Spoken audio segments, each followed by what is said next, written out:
Hello friends, तो हम लोगों ने एक न्यू इनिशिएटिव स्टार्ट किया है जो विज़न आईएएस मंथली मैगजीन है अगस्त की, उसको हिंदी में हम पूरा एक्सप्लेन कर रहे हैं।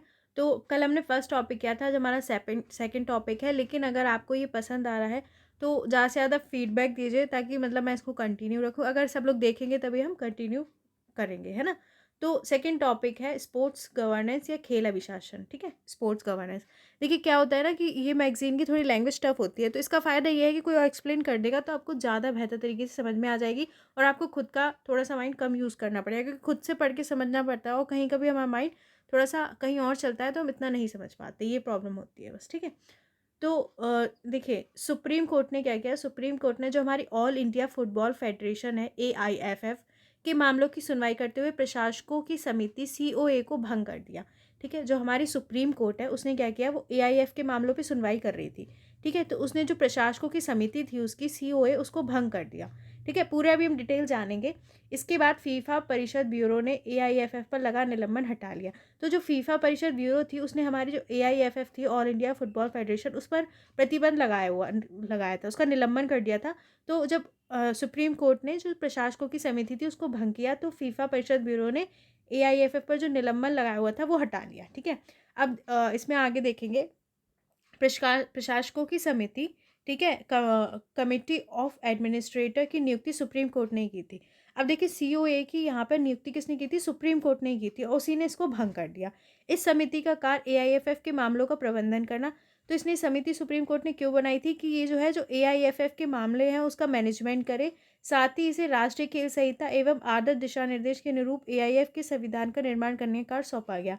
तो इस इन्हें सुप्रीम कोर्ट ने कहा था कि जो सीओए है वो क्या करेगी, एआईएफ के मामलों का प्रबंधन करेगी, और जो राष्ट्रीय खेल संहिता और आदर्श दिशा निर्देश है उसके अनुरूप इसके संविधान का निर्माण करेगी, ये करेगी सीओए। ठीक है, एआईएफ पर लगे निलंबन को समाप्त करने के लिए फीफा ने अनिवार्य शर्त रखी थी कि सीओए को भंग किया जाए। इसका कारण यह था कि इस समिति का एआईएफएफ के दैनिक मामलों पर पूर्ण नियंत्रण था। ठीक है, तो जो मतलब हमारी जो फीफा परिषद ब्यूरो थी उसने क्या करा था, एआईएफ पर का निलंबन कर दिया था। लेकिन वो कह रहा था हम निलंबन जब ही हटाएंगे जब आप सीओए को भंग कर देंगे। ठीक है, इन्होंने ये बोला था। इसका कारण था कि इस समिति का एआईएफ के दैन जो मतलब हमारी जो सीओए थी, मतलब प्रशासकों की समिति, उसका जो है एआईएफएफ के दैनिक मामलों पर पूर्ण नियंत्रण, मतलब पूरा कंट्रोल था कि वो उसके दैनिक मामलों पर। तो जो फीफा परिषद ब्यूरो थी कि उसने कहा कि पहले इसको हटाओ। ठीक है, इसको हटाओ, तभी हम आपका निलंबन हटाएंगे। एआईएफ के प्रशासकों में किसी तीसरे पक्ष के अनुचित प्रभाव को देखते हुए फीफा ने इसे निलंबित कर दिया था। अब देखिए उसने निलंबन क्यों किया था। उसने कहा था कि जो हमारी एआईएफएफ है उस पे क्या है, तीसरे पक्ष का अनुचित प्रभाव है, मतलब सीओए का अनुचित प्रभाव है। ठीक है, इसलिए हम इसे हटा रहे हैं, निलंबित कर रहे हैं। तीसरे पक्ष के हस्तक्षेप को फीफा कानूनों का गंभीर उल्लंघन मानता है। ठीक है, जो फीफा है वो क्या है, जो अगर मतलब कोई थर्ड पार्टी, जैसे कोई दूसरी पार्टी कोई दूसरे लोगों के हस्तक्षेप को क्या है, वो कानूनों का उल्लंघन मानता है। तो जब सुप्रीम कोर्ट ने सीओए बनाई तो उसने कहा कि ये तीसरे पक्ष का अनुचित प्रभाव है, इसीलिए हम एआईएफएफ को निलंबित करते हैं। तो जब सीओए को भंग किया गया तो उसने एआईएफएफ का निलंबन हटा दिया। ठीक, सिंपल सी बात है। इस निर्णय के बाद भारत को फीफा अंडर-17 महिला विश्व कप 2022 का आयोजन करने में भी मदद मिलेगी, जो अक्टूबर 2022 में भारत में आयोजित होने वाला है। ठीक है, अब देखिए भारत जो है, जो हमारा फीफा अंडर-17 महिला विश्व कप होने वाला है 2022, उसको क्या है, आयोजन कर सकता है। ठीक है, पहले उसको निलंबन हो गया था तो नहीं कर सकता था। ठीक है, और वो कब होना है, अक्टूबर 2022 में। ठीक है, जो कि हो चुका होगा। अब देखिए यहाँ पर भारत में स्पोर्ट्स गवर्नेंस के लिए संस्थागत ढांचा दिया गया है। ठीक है, जैसे आप इधर देख सकते हैं, वित्तीय सहायता, खेल अवसरना, खेलों का आयोजन, ये सब करते हैं। ठीक है, तो देखिए सबसे पहले आता है हमारा यहाँ पर दिया हुआ है युवा कार्यक्रम और खेल मंत्रालय। ठीक है, सबसे ऊपर आप देख सकते हैं साइड में MYAS लिखा है। ठीक है, फिर हमारा होता है SAI, यानी कि हमारा इसके बाद आता है भारतीय खेल प्राधिकरण। ठीक है, फिर खेल संस्थान आते हैं, और फिर प्रशिक्षण केंद्र आते हैं। और अगर आप इस तरफ देखेंगे तो हमारा आता है भारतीय ओलंपिक संघ आता है, IOF। ठीक है, फिर राज्य ओलंपिक संघ आते हैं, उसके अंतर्गत SOA, फिर राष्ट्रीय खेल संघ NSF, फिर खेल संघ, ठीक है, SFs, ये सब होते हैं। अब देखिए ओलंपिक चार्टर द्वारा मान्यता प्राप्त स्वायत्त निकाय हैं और सरकारी निकाय हैं, है ना। एक तरफ, और एक तरफ है ओलंपिक चार्टर द्वारा मान्यता प्राप्त स्वायत्त निकाय। इसकी मुख्य भूमिकाएं क्या है? ओलंपिक चार्टर द्वारा मान्यता प्राप्त स्वायत्त निकाय की अंतर्राष्ट्रीय प्रतिनिधित्व, ठीक है, करना, स्थानीय खेल आयोजनों का संचालन करना, देश में खेलों को बढ़ावा देना, ये इसके कार्य है। जो सरकारी निकाय है उनकी मुख्य भूमिका है खेल अवसंरचना उपलब्ध कराना, वित्तीय सहायता प्रदान करना, क्षमता निर्माण को बढ़ावा देना, ठीक है। ये भारत में स्पोर्ट्स गवर्नेंस के लिए एक संस्थागत ढांचा है। तो देखिए, भारत में स्पोर्ट्स गवर्नेंस एवं प्रशासन, स्पोर्ट्स गवर्नेंस एक ऐसी व्यवस्था है जिसके द्वारा खेलों से जुड़े संगठन एवं संस्थाएं शासित होते हैं, ठीक है। तो स्पोर्ट्स गवर्नेंस क्या है? एक ऐसी व्यवस्था है जिसके द्वारा खेलों से खेलों से रिलेटेड जितने संगठन, ऑर्गेनाइजेशन, इंस्टीट्यूशन होते हैं वो शासित होते हैं, ठीक है। इसके अंतर्गत रणनीतिक उद्देश्य फ्रेमवर्क को परिभाषित करना भी शामिल है, ठीक है। तो कि रणनीतिक उद्देश्य क्या है, फ्रेमवर्क क्या है, ये भी डिफाइन होता है, ठीक है। इसको हम स्पोर्ट्स गवर्नेंस कहते हैं। स्पोर्ट्स गवर्नेंस एक ऐसी व्यवस्था है, सिस्टम है जिसके द्वारा खेलों से रिलेटेड जितने ऑर्गेनाइजेशन और इंस्टीट्यूशन होते हैं वो इसमें शासित होते हैं, ठीक है। जैसे निरीक्षण की प्रक्रिया, नियम एवं नीतियाँ, निरीक्षण कैसा होगा, उसके क्या नियम होंगे, क्या नीतियाँ होंगी। डायरेक्शन क्या होगा, मिशन, लक्ष्य एवं रणनीति, ठीक है। मिशन क्या होगा, लक्ष्य क्या होगा, रणनीति क्या होगी, जिसके आधार पर किसी खेल संगठन में निर्णय लिया जाता है और उन्हें लागू किया जाता है, ठीक है। ये सब इसमें होता है। भारत में निरीक्षण की प्रक्रिया और डायरेक्शन के समान तौर पर दो पक्ष हैं, ठीक है। भारत में जो भी निरीक्षण की प्रक्रिया और डायरेक्शन होता है उसके दो पक्ष हैं, युवा कार्यक्रम और खेल मंत्रालय तथा इसके अधीनस्थ संगठन। देखिए क्या होता है कि हमारे ऊपर ऑर्गेनाइजेशंस होते हैं, ठीक है, खेल के लिए। वो बताते हैं कि खेल से जुड़े क्या नियम होंगे, क्या ढांचा होगा, ये सब, ठीक है। तो हम इंडिया में कैसा चलता है, तो सबसे ऊपर क्या होता है, युवा कार्यक्रम और खेल मंत्रालय आता है, ठीक है। और इसके अधीनस्थ संगठन है जैसे भारतीय खेल प्राधिकरण, ठीक है। तथा ओलंपिक चार्टर के तहत आने वाले कौन से खेल संगठन है, जैसे भारतीय ओलंपिक संघ है, राज्य ओलंपिक संघ है, राष्ट्रीय खेल संघ है आदि। क्रिकेट जैसे क्रिकेट, देखिए क्रिकेट क्या है, ओलंपिक में तो नहीं खेला जाता, तो गैर ओलंपिक खेलों से संबंधित संगठन, जैसे क्रिकेट से रिलेटेड है भारतीय क्रिकेट कंट्रोल बोर्ड, ठीक है, BCCI पढ़ते होंगे, का उनके से संबंधित अंतर्राष्ट्रीय संघों से प्रत्यक्ष संबंध है। तो जो से क्रिकेट है तो वो गैर ओलंपिक खेल है, तो उसका जो संगठन है, उसका जो भी अंतर्राष्ट्रीय संघ है, उससे डायरेक्ट रिलेशन है, ठीक है। तो भारत में निरीक्षण की प्रक्रिया और डायरेक्शन के दो पक्ष हैं, एक तो हमारा खेल मंत्रालय आता है, ठीक है, और दूसरा ओलंपिक चार्टर के तहत आने वाले खेल संगठन आते हैं। अब देखिए, खेल संगठनों से संबंधित समस्या, उनका प्रभाव। अब जो भी खेल संगठन है, ठीक है, जो गेम्स होते हैं, ठीक है, उनके जो ऑर्गेनाइजेशंस है उनसे रिलेटेड क्या प्रॉब्लम्स है। हालांकि खेलों के परिवेश, संस्कृति के विकास और सफलता के लिए सुशासन अत्यंत आवश्यक है, किंतु भारत में खेल संगठनों और संस्थाओं को अनेक समस्याओं का सामना करना पड़ता है। देखिए, अब खेल के डेवलपमेंट के लिए, ठीक है, क्या होता है कि हमें सुशासन गुड गवर्नेंस चाहिए होता है, ठीक है। लेकिन क्या होता है कि भारत में इससे रिलेटेड अनेक समस्याएं हैं, जैसे प्रशासनिक समस्याएं क्या आती है, अस्पष्ट भूमिका और जिम्मेदारियां, विभिन्न स्तरों, राष्ट्रीय, राज्य, जिला स्तर पर अनेक संगठनों की मौजूदगी से भ्रम की स्थिति उत्पन्न होती है। साथ ही खेलों का दोहराव, सेवाओं का दोहराव होता है और खेल पारितन में कमियां उत्पन्न होती है।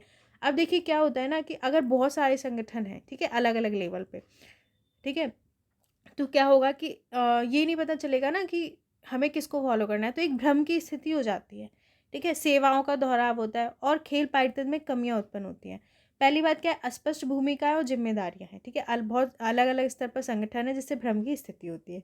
पेशेवर क्षमता में की कमी, खेल संगठनों में राजनेताओं, सेवानिवृत्त नौकरशाहों और बड़े व्यवसायियों का वर्चस्व हो गया है। इसके कारण इन संगठनों में स्थायी रूप से कुछ ही लोगों का नियंत्रण, गुटबाजी, भाई भतीजावाद और अनियमित चुनाव आदि समस्या अत्यंत सामान्य हो गई है। तो देखिए, पेशेवर पेशेवर लोग होते हैं जिनको उस चीज़ में एक्सपर्ट होते हैं, वो नहीं है, उनकी कमी हो गई है। जैसे कि इसमें क्या है, इन संगठनों में जो नेता होते हैं, सेवानिवृत्त नौकरशाह होते हैं, या फिर जो बिजनेसमैन होते हैं, वो सब आ गए हैं, जिसके कारण क्या है, कुछ ही गुटबाजी बढ़ती है, भाई भतीजावाद, ये सब बढ़ता है, ठीक है। उदाहरण के लिए एक एग्जाम्पल भी दिया है, AIFF अध्यक्ष के रूप में 12 वर्ष 4 वर्ष के 3 कार्यकाल पूरे करने के बावजूद भी AIFF के अध्यक्ष अपने पद पर बने रहते हैं, ठीक है। अगर कोई AIFF का अध्यक्ष है तो वो 12 वर्ष हो गया उसका, उसके बाद भी वो उसका अध्यक्ष बना रहेगा। खेल संहिता के अनुसार राष्ट्रीय खेल महासंघ के अध्यक्ष पद पर कोई व्यक्ति अधिकतम 12 वर्ष तक ही रह सकता है, 3 कार्यकाल, ठीक है। तो भी वो अपने ज़्यादा टाइम से ज़्यादा रहते हैं, ये सारी प्रॉब्लम्स हैं। मतलब एक तरीके से देखिए गेम्स को प्रमोट किया जाता है ना, लेकिन क्या समस्याएं आती है ये बता रहे हैं। जो हमारा गेम होता है मतलब उसमें क्या है, बहुत सारी ऑर्गेनाइजेशन होती है, लेकिन उन ऑर्गेनाइजेशन में क्या प्रॉब्लम्स हैं, ठीक है, मतलब जो भी संस्थान है उनमें क्या प्रॉब्लम है, तो ये बता रहे हैं। तो प्रशासनिक समस्या भी हम देख रहे हैं।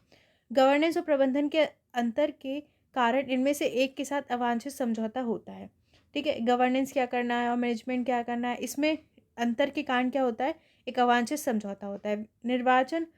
निर्वाचक मंडलों में एथलीटों का अपर्याप्त प्रतिनिधित्व है, अर्थात खेल प्रशासन में खिलाड़ियों के मत का अभाव है। जो हमारा निर्वाचक मंडल है उसमें बता रहा है कि जो एथलीट्स होते हैं उनका पर्याप्त प्रतिनिधित्व नहीं है, मतलब वो उसमें ज़्यादा है नहीं है, ठीक है। खेल प्रशासन में खिलाड़ियों के मत का अभाव होता है, मतलब खिलाड़ियों उसमें शामिल होने चाहिए ना, लेकिन नहीं, उनके उन्हीं के वोट का अभाव होता है। अन्य समस्याएं क्या है, खेल संगठनों में भेदभाव है, जैसे क्षेत्रीय, लैंगिक और क्षेत्रीय आधार पर, मतलब बहुत ज़्यादा भेदभाव होता है ना। कहीं के ज़्यादा एथलीट्स होते हैं, कहीं के कम होते हैं। अनैतिक गतिविधियों की व्यापकता, बहुत सारी अनैतिक गतिविधियाँ होती हैं, जैसे डोपिंग और अवैध सट्टेबाजी की समस्याएं भी देखी जाती हैं, ठीक है। डोपिंग होती है, डोपिंग में आप देखते रहते होंगे कितने एथलीट फंस जाते हैं, ठीक है। वित्तीय समस्या है, सीमित निधि। अब देखिए सबसे बड़ी समस्या तो है कि पैसे की कमी है। भारत में वित्त वर्ष 2010 में स्पोर्ट्स मीडिया और स्पॉन्सरशिप उद्योग का आकार लगभग $95 मिलियन था, लेकिन इसका अधिकांश भाग क्रिकेट के आसपास केंद्रित था। अब देखिए ज़्यादातर लोग क्रिकेट पसंद करते हैं, तो ज़्यादातर जो पैसा है वो उधर ही जाता है, ठीक है, बाकी खेलों के लिए नहीं होता है इतने फंड। केंद्र सरकार द्वारा सीमित धन प्रदान किया जाता है, क्योंकि खेल राज्य सूची का विषय है।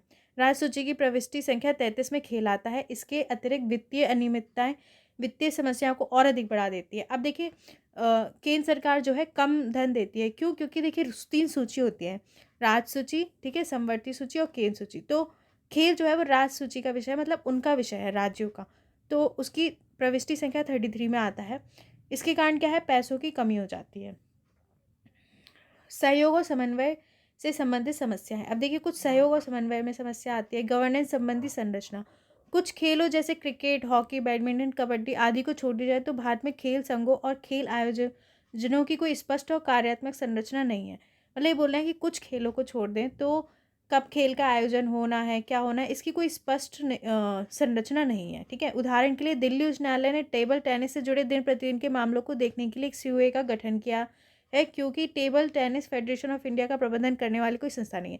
अब देखिए जो हमारा table tennis federation of India है, मतलब उसका मैनेजमेंट करने के लिए कोई संस्था ही नहीं है, ठीक है। तो फिर जो हमारा सुप्रीम कोर्ट ने उसको उसके कार्य को देखने के लिए एक सीओए बनाया, ये वाला हाल हो रहा है, ठीक है, सॉरी दिल्ली उच्च न्यायालय ने।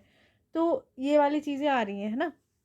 अनेक अभिकर्ता, देखिए आपको लग रहा होगा कि ये तो बहुत ज़्यादा डिटेल में, लेकिन आप इतना ज़्यादा पढ़ेंगे तो आपको कुछ दिमाग में रहेगा, है ना। तो अगर आंसर आएगा तो आप लिख ही लेंगे, है ना। तो इसका ये बेनिफिट है। और क्या है, विज़न की जो मैगज़ीन है उसमें कुछ छूटता नहीं है आपका, सब कुछ वो दे देते हैं। अगर आपको कुछ भी नहीं छोड़ना है तो आपको ये मैगज़ीन देखनी चाहिए। अनेक अभिकर्ता, खेल प्रबंधन में अनेक अभिकर्ताओं जैसे राज्य सरकारों, स्थानीय और जिला निकायों, निजी व्यवसायों, कॉर्पोरेट सामाजिक उत्तरदायित्व, सीएसआर या खेल लीग के माध्यम से आदि की भागीदारी जमीनी स्तर पर सहयोग और समन्वय को कठिन बनाती है। तो देखिए ये बता रहे हैं कि बहुत सारे उसमें अभिकर्ता होते हैं, जैसे राज्य सरकार हो गई, स्थानीय जिला निकाय आ गए, निजी व्यवसाय, ठीक है। बहुत सारी लोगों के आने से क्या होता है, सहयोग और समन्वय में कठिनाई हो जाती है। पारदर्शिता से संबंधित समस्या अब देखिए ट्रांसपेरेंसी में प्रॉब्लम है। जवाबदेही एवं पारदर्शिता का निम्न स्तर, खेल संगठनों को व्यापक विवेकाधीन शक्तियां प्राप्त है, इसके कारण उन्हें अपारदर्शी तरीके से निर्णय लेने, भ्रष्टाचार आदि समस्या उत्पन्न होती है। तो देखिए बहुत ज़्यादा जवाबदेही और ट्रांसपेरेंसी की यहाँ कमी है, ठीक है। अब जो खेल संगठन है उनको बहुत सारी विवेकाधीन शक्तियाँ हैं, मतलब उनको वो अपने अनुसार निर्णय ले सकते हैं, जिसके कारण क्या है, उनमें अपारदर्शी तरीके से, मतलब अपारदर्शी तरीके से वो निर्णय लेते हैं। भ्रष्टाचार की समस्या होती है। अब देखिए अगर किसी को ये बोल दिया जाए कि आप अपने हिसाब से निर्णय लीजिए, है ना, कोई देखने वाला नहीं है, तो क्या होता है कि भ्रष्टाचार हो सकता है, ये सब हो सकता है। इन सभी समस्याओं का परिणाम अप्रभावी और खराब स्पोर्ट्स गवर्नेंस के रूप में देखने को मिलता है। इसलिए क्या है, बहुत सारा खराब स्पोर्ट्स गवर्नेंस हमें देखने को मिलता है। इसमें नेतृत्व, सत्यनिष्ठा, उत्तम नीति का अभाव है, ठीक है। सत्यनिष्ठा का अभाव है, अच्छी नीति का अभाव है, नेतृत्व का अभाव है, ये होता है हमारे स्पोर्ट्स गवर्नेंस में, ठीक है। यह नीति ना केवल भारत के खेलों के विकास को प्रभावित करती है, बल्कि अंतर्राष्ट्रीय स्तर पर भी भारत के प्रदर्शन और गौरव को नुकसान पहुंचाती है। देखिए, इसलिए क्या है, हम लोग खेलों में थोड़े से पिछड़े हुए हैं, रीजंस ये भी है। ठीक है, बहुत कम हम मेडल्स वगैरह लाते हैं, क्योंकि जब सरकार प्रमोट करेगी और इन सब में ट्रांसपेरेंसी रहेगी, है ना, तभी तो लोग आगे बढ़ेंगे, है ना, ये वाली बात है। इसलिए अंतर्राष्ट्रीय स्तर पर भी भारत के प्रदर्शन और गौरव को नुकसान पहुंचता है। खराब स्पोर्ट्स गवर्नेंस के प्रभाव। अब देखिए, अगर खराब स्पोर्ट्स गवर्नेंस है तो इसके इफ़ेक्ट क्या होंगे। ठीक है, स्पोर्ट्स के नियम बनाने के लिए, स्पोर्ट्स गवर्नेंस मतलब स्पोर्ट्स के नियम बनाने के लिए जो भी प्रशासन है, ठीक है, स्पोर्ट्स गवर्नेंस के, खराब स्पोर्ट्स गवर्नेंस के क्या प्रभाव हैं। स्पोर्ट्स डेवलपमेंट, खेल संबंधी बुनियादी ढांचे की कमी। ठीक है, क्या होता है, स्पोर्ट्स डेवलपमेंट नहीं हो पाता है, जैसे क्योंकि खेल संबंधी बुनियादी ढांचे की कमी है। ठीक है, अब जैसे कि लोगों को खेलने के लिए जगह चाहिए है, प्रैक्टिस के लिए अच्छे कोच चाहिए, कोचिंग, प्रतिभा की पहचान और विकास आदि। ठीक है, कोचिंग नहीं है, प्रतिभा की पहचान और विकास नहीं हो पाता है आदि। भारत का प्रदर्शन, ओलंपिक खेलों में भारत का खराब प्रदर्शन क्या होता है, इसकी वजह से भारत में खेलों, ओलंपिक खेल जो होते हैं तो उसमें भारत का खराब प्रदर्शन होता है। केवल कुछ ही खेलों में सराहनीय भागीदारी, जैसे हॉकी, तीरंदाजी, कुश्ती आदि। केवल कुछ ही खेलों में हम ज़्यादा मेडल्स ला पाते हैं, जैसे हॉकी हो गया, तीरंदाजी, कुश्ती। इनमें कुछ जो खेल है उनमें बिल्कुल नहीं आते हैं मेडल्स। बड़े खेल, राष्ट्रीय गौरव भी प्रभावित होता है, जैसे कि देखिए, बड़े खेल आयोजकों जैसे ओलंपिक, विश्व चैंपियनशिप आदि में प्रदर्शन को प्राय राष्ट्रीय गौरव से जोड़ा जाता है। अब देखिए, अगर कोई मेडल आता है तो आज कितना हाइप किया जाता है, तो मतलब उसको हम एक राष्ट्रीय गौरव से जोड़ते हैं। अगर नहीं ला रहे हैं मेडल तो कहीं ना कहीं इफेक्ट तो पड़ता है लोगों पे, है ना। खेलकूद की सफलता नागरिकों के कल्याण में भी योगदान करती है। तो अब देखिए, अब कोई इसमें सफल होता है तो मतलब और भी काफ़ी कुछ होता है ना उन, तो ये क्या होता है कि नागरिकों के कल्याण में भी ये योगदान करती है, लेकिन हमारे यहाँ नहीं हो पा रहा है तो उससे थोड़ा सा प्रॉब्लम है। अब देखिए, सरकार ने स्पोर्ट्स गवर्नेंस से जुड़ी समस्याओं के समाधान के लिए क्या पहले की गई। खेल संघों को प्रत्यक्ष अप्रत्यक्ष रूप से वित्तीय सहायता प्रदान करना, जैसे कर लाभ के रूप में। तो जो खेल संघ हैं, ठीक है, वो हमारा गवर्नमेंट क्या करती है, उनको वित्तीय सहायता मतलब पैसे देती है, सिंपल लैंग्वेज में। राष्ट्रीय खेल संघों के आयोजनों के लिए खेल सुविधाएं प्रदान करना, तो जो राष्ट्रीय खेल संघ है उनके आयोजन के लिए खेल सुविधाएं देती है। भारत की राष्ट्रीय खेल संहिता 2011, ठीक है, भारत की जो राष्ट्रीय खेल विकास संहिता है 2011, इसे खेल संहिता के रूप में भी जाना जाता है। इस संहिता में वर्ष 1975 में जारी की गई विभिन्न सरकारी अधिसूचना और न्यायालय के महत्वपूर्ण आदेशों का संकलन है। तो देखिए, राष्ट्रीय खेल विकास संहिता है 2011, जैसे खेल संहिता कहते हैं। इसमें क्या है, 1975 के बाद से जितने भी सरकारी अधिसूचना खेल के विषय में थी, न्यायालय के इंपॉर्टेंट आदेश इसमें हैं। यह संहिता खेलों से जुड़ी संस्थाओं द्वारा अनुपालन किए जाने वाले न्यूनतम मानक प्रदान करती है। तो जो भी संस्थाएं हैं उनको कुछ मानक उनके लिए देती है, यानी कि उन्हें ये चीज़ें फॉलो करनी पड़ेगी। इन मानकों का अनुपालन करके खेल संस्थाएं खेल मंत्रालय द्वारा वार्षिक रूप से प्रदान की जाने वाली मान्यता को बनाए रख सकती है। अगर देखिए वो इन मानकों का लागू करती है, अनुपालन करती है, तो क्या है, जो खेल मंत्रालय है उससे जो उन्हें मतलब वार्षिक रूप से प्रदान की जाने, मतलब जो भी सहायता है उन्हें वो मिलती है। ठीक है, तो करके खेल संस्थाएं खेल मंत्रालय द्वारा वार्षिक रूप से प्रदान की जाने वाली मान्यताओं को बनाए रखती है। तो ये अगर वो इन मानकों को पालन करती है तो जो हमारा खेल मंत्रालय है, ठीक है, तो उसे वार्षिक रूप से वो उन्हें जो मान्यता देता है उसको बनाए रखती है। ठीक है, साथ ही राष्ट्रीय स्तर पर खेलने के लिए टीम भेजना, राष्ट्रीय प्रतीकों का उपयोग करना और सरकार द्वारा आर्थिक सहायता प्राप्त करने जैसी विभिन्न सुविधाओं का लाभ भी ले सकती है।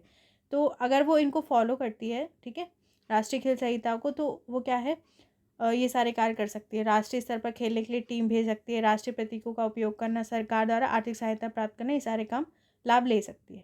दिल्ली उच्च न्यायालय के निर्णय के अनुसार ये मानक बाध्यकारी प्रशासनिक निर्देश है, अतः खेल संघों द्वारा मान्यता प्राप्त करने एवं बनाए रखने के लिए इनका अनुपालन आवश्यक है। ठीक है, अब वो बोल रहे हैं, दिल्ली हाई कोर्ट ने कह दिया कि ये जो मानक है, ये जो स्टैंडर्ड है, वो आपके लिए बाध्यकारी है, यानी आपको मानने ही मानने हैं, तभी आपको मान्यता मिलेगी। ठीक है, ये बात हो गई। ठीक है, खेल में निजी क्षेत्र का प्रवेश। हालांकि भारत में खेलों में निजी क्षेत्र की भागीदारी एक नवीन प्रयोग है, लेकिन इसने खेलों में धन के प्रभाव, पेशेवर दक्षता और खेल प्रतिभाओं की पहचान करने के अवसरों को बढ़ाया है।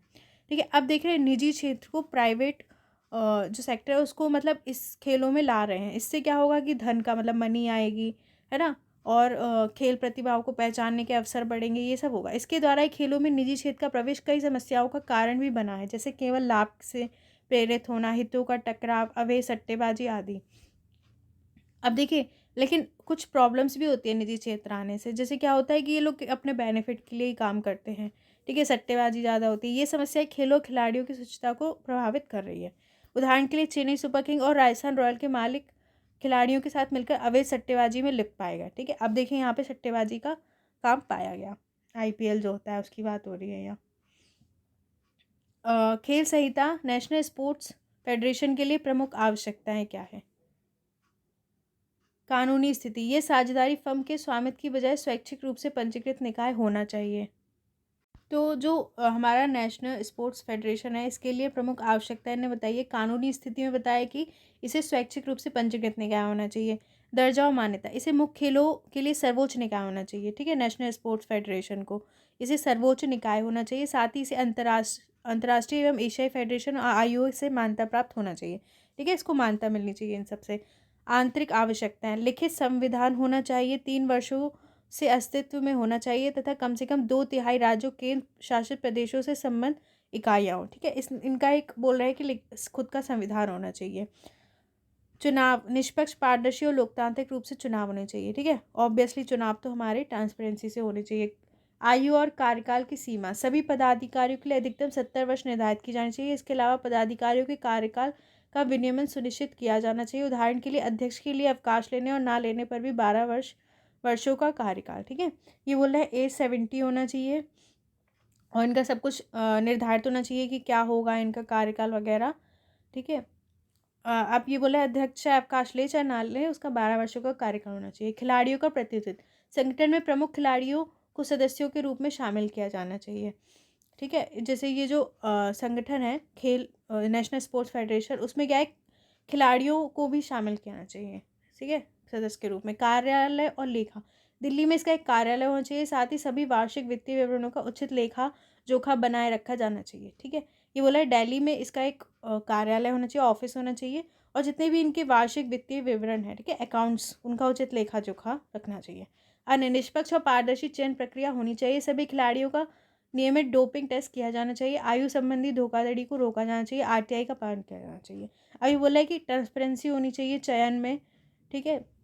जितने भी खिलाड़ी हैं उनका डोपिंग टेस्ट कराया जाए, और एज भी क्या होता है आगे पीछे बता देते हैं, तो वैसी धोखाधड़ी ना हो, RTI का पालन हो, ये सारी चीज़ें होनी चाहिए। अब ये बता रहे हैं आगे की राह। देखिए कुछ टॉपिक्स लंबे हैं, उसके बाद बाकी के शॉर्ट में हैं, तो इनको तो हमें थोड़ा सा टाइम लगेगा समझने में। सुपरिभाषित खेल कानून पारित करना चाहिए, ठीक है। एक डिफाइन खेल कानून मतलब खेल के लॉज होने चाहिए। इससे स्पष्ट गवर्नेंस में प्रत्येक हितधारक की स्तंभ भूमिका सुनिश्चित होगी। साथ ही उचित नियंत्रण और संतुलन के साथ गवर्नेंस और प्रबंधन को अलग किया जा सकेगा। मतलब एक लॉ होने चाहिए खेल से रिलेटेड, ठीक है, जिससे क्या होगा, एक उचित मतलब ज़्यादा कंट्रोल और बैलेंस बना रहेगा गवर्नेंस और प्रबंधन में अलग से। मतलब कंट्रोल और बैलेंस बना रहेगा, साथ में गवर्नेंस और प्रबंधन को अलग किया जा सकेगा। एक गवर्नेंस होता है, एक मैनेजमेंट होता है, दोनों को अलग किया जा सकेगा। शक्तियों के दुरुपयोग को रोकने के लिए स्पोर्ट्स गवर्नेंस और प्रशासन में पेशेवर व्यवहार को बढ़ावा दिया जाना चाहिए, ठीक है। तो ये बता रहे हैं कि शक्ति के दुरुपयोग जो होता है उसको रोकने के लिए क्या करना है, पेशेवर व्यवहार को बढ़ाना चाहिए, ठीक है। हमें जो हमारा व्यवहार है वो पेशेवर होना चाहिए। उदाहरण के लिए खेल संस्थानों में सदस्यों का चयन करने उन्हें बनाए रखने के लिए योग्यता निर्धारित की जानी चाहिए। मतलब जो भी खेल संस्थाओं में जो सदस्य हैं उनकी कुछ योग्यता तो होनी चाहिए, मतलब कि वो इतना पढ़े हों, ये सब होना चाहिए। स्पोर्ट्स गवर्नेंस से संबंधित शैक्षिक संसाधन विकसित करना और सहयोग को बढ़ावा देना चाहिए। इससे खेलों खिलाड़ियों की ज़रूरतों को पूरा करने के लिए संसाधनों के उपयोग और सेवाओं के को स्तंभ किया जा सकेगा, ठीक है। तो ये बोला है कि स्पोर्ट्स गवर्नेंस से संबंधित जो भी शैक्षिक संसाधन है मतलब वो होने चाहिए डेवलपमेंट, ठीक है, और सहयोग को बढ़ावा देना चाहिए, ये बोल रहे हैं। उदाहरण के लिए मूल आधार संस्कृति, खेल योजना और अखंडता, जवाबदेही और पारदर्शिता सुनिश्चित करने के उपायों के लिए गवर्नेंस सिद्धांत अपनाने चाहिए। तो ये सारी चीज़ें ट्रांसपेरेंसी वगैरह लाने के लिए गवर्नेंस गवर्नेंस सिद्धांत मतलब कुछ हमें सिद्धांत अपनाने चाहिए गवर्नेंस के। जवाबदेही और पारदर्शिता की अनिवार्यता निर्धारित करना, उन्हें लागू करना। और जैसे प्रशासनिक निर्णयों का अनिवार्य सार्वजनिक प्रकटीकरण, नियमित रूप से वक्तव्य और सूचना देना, मतलब ट्रांसपेरेंसी और जवाबदेही बनी रहे, ठीक है, ये हमें देखना है और इसके लिए जो भी चीज़ें हैं वो लागू करनी है। जैसे कि जो भी प्रशासनिक निर्णय होते हैं वो सबके सामने आए, जो भी वक्तव्य और सूचना देकर, ठीक है। जिला और राज्य स्तर की खेल संस्थाओं का पुनर्गठन और सुधार करने के लिए बॉटम अप दृष्टिकोण अपनाना चाहिए, क्योंकि यही संस्थाएं ही अंततः राष्ट्रीय स्पोर्ट्स गवर्नेंस पिरामिड का निर्माण करती हैं। जिला और राज्य स्तर की खेल संस्थाओं का बेहतर गवर्नेंस और प्रशासन राष्ट्रीय खेल संस्थाओं को भी प्रभावित करेगा। अब ये बोल रहा है बॉटम अप दृष्टिकोण का अपनाना, मतलब बॉटम से ऊपर।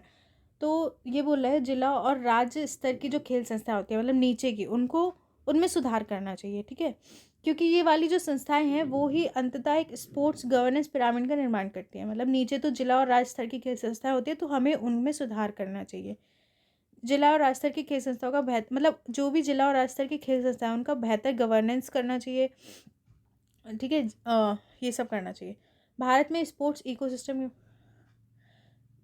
भारत में खेल ओलंपिक और अन्य पिछले कुछ, चलिए यहाँ पर हमारा ये टॉपिक ख़त्म हो गया, काफ़ी लंबा चला। अब नेक्स्ट में हम देखेंगे दूसरा, व्यक्तिगत डेटा संरक्षण विधेयक। मैं आपको काफ़ी आराम से समझाया, इसलिए टाइम लगा है, तो इसलिए एक साथ नहीं डाल रही हूँ क्योंकि आपके लिए लेंथी हो जाएगा। हम एक एक कर कर ही देखेंगे और जो छोटे टॉपिक्स होंगे उनको साथ में देख लेंगे। अगर आपको पसंद आ रहे हैं तो मुझे ज़रूर बताइए ताकि मैं इसको कंटिन्यू रखूँ। Thank you, bye.